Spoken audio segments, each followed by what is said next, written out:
if you want to open the SIM tray on Samsung Galaxy A36 5G, you will need to prepare the eject tool, this pin that you can find inside the box. I have mine over here.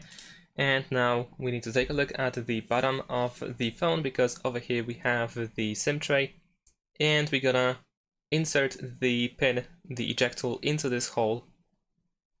There we go. And then once you put it in, just push it so that the eject tool comes out just a little bit.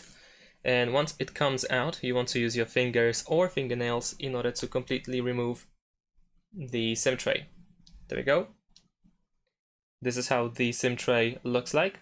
We have SIM 1, and let's see at the back we also have SIM 2, so we have dual SIM.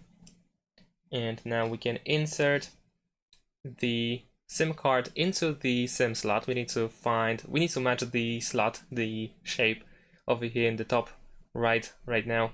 We have this cut. So this is how we need to insert the card.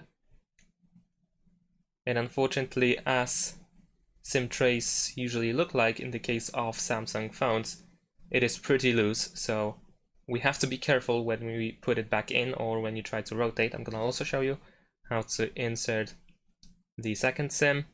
It is pretty similar.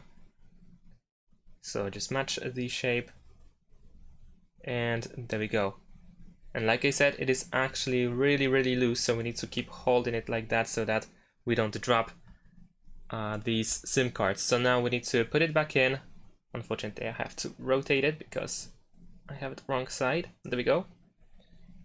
So put it back into the SIM tray place and push it with your finger to close it, and make sure that it is fully in, that it is fully closed. We don't want it to stick out even a bit. And that's pretty much it. Thanks for watching. Leave a like and subscribe to my channel, and see you in my next videos. Bye.